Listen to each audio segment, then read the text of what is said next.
நம்ம இப்போ வீட்டிலேயே பசு நெய் இப்படி அருமையாக தயார் பண்ணுறது எப்படின்னு பார்க்கலாம்.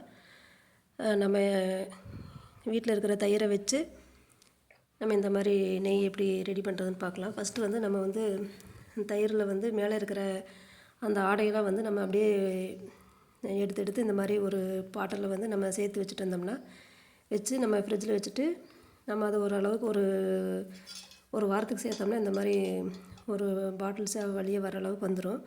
நம்ம அது வந்து இந்த மாதிரி மிக்சிலேயே நம்ம வந்து மிக்சியில் அடித்து நம்ம வந்து அதை வெண்ணெய் தயார் பண்ணலாம். ரொம்ப சிம்பிளாக ஈஸியானது தான், ஆனால் கொஞ்சம் பக்குவமாக செய்யணும். அது எப்படின்ட்டு நம்ம பார்க்கலாம். இந்த மாதிரி நம்ம ஒரு நாளும் நம்ம வீட்டில் தயிர் ரெடி பண்ணுறதில் மேலே இருக்கிற அது அந்த ஒரு மஞ்சள் கலரில் வர்ற ஆடையை மட்டும் எடுத்து மேலால் அந்த மாதிரி வலித்து எடுத்து அந்த மாதிரி நம்ம பாட்டிலில் ஸ்டோர் பண்ணி வச்சு இந்த மாதிரி பாட்டிலில் ஸ்டோர் பண்ணி வச்சு நம்ம மிக்சியில் போட்டு அடிக்கணும்.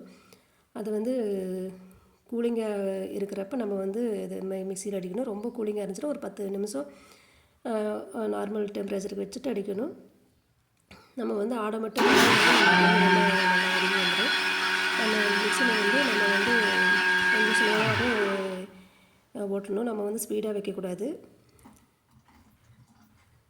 கொஞ்சம் ஒரு 2 சுற்று விட்டுட்டு மறுபடியும் நம்ம கொஞ்சமாக தண்ணி மிக்ஸ் பண்ணி மறுபடியும் ஒரு 10 செகண்ட் ஓட்டிட்டு அப்புறம் நம்ம பார்த்தாவே தெரியும் நம்மளுக்கு வந்து அந்த ஒரு மாதிரி கொஞ்சம் தயிர்லேருந்து கொஞ்சம் ஒரு மாதிரி வந்து கொஞ்சம் வெண்ணெய் ஒதுங்கி இருக்கும். நம்ம இன்னும் கொஞ்சம் தண்ணி விட்டுட்டு நம்ம இன்னும் ஒரு 10 செகண்ட் நம்ம அடிக்கணும். ரொம்ப ஸ்பீடாக வைக்கக்கூடாது, ஸ்லோவாக வைக்கணும். இல்லைன்னா நம்ம பல்ஸ் மோடில் வச்சுக்கலாம். இந்த மாதிரி நம்மளுக்கு வெண்ணெய் அப்படியே அதை உருண்டு வந்துடும். இந்த மாதிரி வந்ததுக்கப்புறம் நம்ம வந்து மோர்லேருந்து நம்ம வந்து வெண்ணெயை தனியாக பிரித்து எடுத்துக்கலாம்.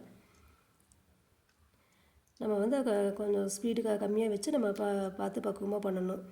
கொஞ்சம் ஸ்பீடாக வச்சுட்டோம்னா நம்மளுக்கு வந்து அது வந்து எல்லாம் மோரோடு கலந்து ஒரு மாதிரி உருகுன மாதிரி ஆயிடும். அதனால் நம்ம வந்து அதை மட்டும் கொஞ்சம் மெதுவாக செக் பண்ணி நம்ம எடுத்துக்கணும். இந்த மாதிரி செய்கிறப்ப நம்மளுக்கு ஈஸியாக இருக்கும். இப்போ நம்ம எடுத்த வெண்ணெய் வந்து நம்ம இப்போ நெய்யை எப்படி உருக்கிறதுன்னு நம்ம பார்க்கலாம். இப்போ வந்து நம்ம வந்து ஒரு பாட்டில் வழியே இருந்த தயிர் ஆடையோட இதில் வந்து இவ்வளோ வெண்ணெய் நம்மளுக்கு சேர்ந்துருக்கு. இப்போ வந்து இதை நம்ம வந்து நெய்யை எப்படி காய்ச்சலான்ட்டு பார்க்கலாம். தீ வந்து கொஞ்சம் ஹை ஃப்ளேமில் இருக்கக்கூடாது, மீடியமில் தான் இருக்கணும். அதை லாஸ்ட் ஆக நம்ம ரொம்ப ஸ்லோ ஃப்ளேமுக்கு சிம்மில் வச்சிடணும். இப்போ நம்ம கொஞ்சம் இந்த மாதிரி ஃபஸ்ட் டைம் வந்து கொஞ்சம் பொங்கி வர மாதிரி வரும். அதில் கொஞ்சம் மோர்லாம் இருக்குமில்ல, அந்த இதனால் வந்து இந்த மாதிரி வரும். நம்ம கொஞ்சம் மிக்ஸ் பண்ணி விட்டுட்டோம்னா அதை அப்படியே மறுபடியும் அதை அப்படியே அந்த நுரையெல்லாம் அடங்கிட்டு நம்மளுக்கு வந்து அப்படியே நெய் வந்து நல்லா காஞ்சி வந்துகிட்ருக்கும். நம்ம சேனல்லே வந்து நம்ம ஏற்கனவே வந்து வீட்லேயே எப்படி பன்னீர் தயார் பண்ணுறது அது போட்டிருக்குறோம். அதை வந்து டிஸ்கிரிப்ஷனில் கொடுக்குறோம், நீங்கள் செக் பண்ணி பாருங்கள். நம்ம வீட்லேயே செய்கிற எல்லா சமையல் இந்த மாதிரி நம்ம நார்மலாக செய்கிற எல்லா இதுவும் நம்ம சேனலில் போடுறோம். நீங்கள் வந்து நம்ம சேனல் சப்ஸ்கிரைப் பண்ணாமல் இருந்தால் பண்ணிக்கோங்க. லைக் பண்ணுங்கள், ஷேர் பண்ணுங்கள். இப்போ நம்மளுக்கு வந்து இந்த மாதிரி அந்த நுரையெல்லாம் அடங்கி நம்மளுக்கு வந்து இந்த மாதிரி ஒரு மாதிரி வரும். இப்போ நீ வந்து நம்ம வந்து இன்னும் கொஞ்சம் தீயை வந்து முன்னே இருந்ததை விட இன்னும் கொஞ்சம் சிம்மில் வச்சுக்கணும். இப்போ இப்படி அப்பப்போ 2-3 வாட்டி இப்படி மிக்ஸ் பண்ணி விட்டுக்கலாம். இனி இருக்க வந்து நம்மளுக்கு வந்து அந்த வெள்ளையாக இருக்கிறதெல்லாம் வந்து குறைஞ்சும் அப்படியே நம்மளுக்கு வந்து தண்ணி மாதிரி மேலே நெய் வந்து நம்மளுக்கு வந்து மேலே வரும். இனி வந்து நம்ம அதிகமாக ஸ்பூன் போட்டு மிக்ஸ் பண்ணக்கூடாது. ஏன்னா மிக்ஸ் பண்ணோம்னா மறுபடியும் திரும்ப அதில் அடியில் ஒட்டி இருக்கிற அந்த வெள்ளையாக இருக்கிறதெல்லாம் திரும்ப மேலே வந்துகிட்டே இருக்கும். நம்மளுக்கு வந்து கொஞ்சம் இதாக இருக்கும். நம்ம வந்து அப்படியே லைட்டாக அந்த பாத்திரத்தில் லைட்டாக எடுத்து கொஞ்சம் ஆட்டி விட்டோம்னு வச்சுக்கோங்கன்னா நம்மளுக்கு வந்து அது ஒன்றும் ரொம்ப மேலே வராது. இப்போ நல்லா தீயை வந்து நல்லா சிம்மில் வச்சுக்கணும்.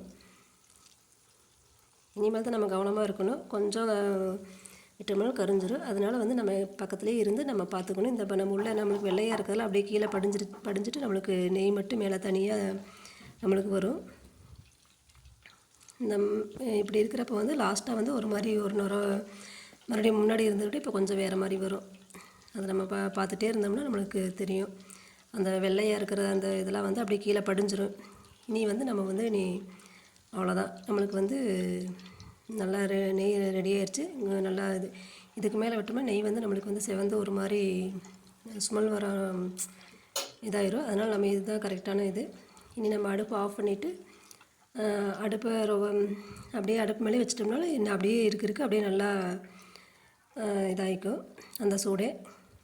நம்ம மறுபடியும் ஆறுனதுக்கப்புறம் நம்ம அதை எடுத்து நம்ம ஒரு வடிதட்டு வச்சு நம்ம நல்லா வடிச்சிட்டு இது பண்ணிக்கலாம். ஏன்னா இல்லைன்னா அதில் வந்து ஒரு மாவு மாதிரி இருக்கிறதுலாம் வந்து நெய்யில் வந்து இதாக இருக்கும். அதனால் வந்து நம்ம இந்த மாதிரி பாத்திரத்தில் வடிச்சிட்டு, பாத்திரம் வந்து தண்ணி இல்லாமல் நல்லா ட்ரையானதாக இருக்கணும். நம்ம எந்த பாத்திரத்தில் ஸ்டோர் பண்ணி வைக்கிறோமோ அதில் வந்து நம்ம வடிச்சிட்டு நம்ம நெய் வந்து ஸ்டோர் பண்ணி வச்சுக்கலாம். அருமையான சுவையான பசு நெய் நம்ம வீட்டிலே தயார் பண்ணிடலாம். நீங்கள் இந்த மாதிரி ட்ரை பண்ணி பாருங்கள். நல்லா கரெக்டான பக்குவத்தில் கரெக்டாக இருக்குது. நம்ம வீட்டில் இருக்கிற தயிர் ஆடையை வச்சு நம்ம வந்து இந்த மாதிரி தயார் பண்ணிடலாம்.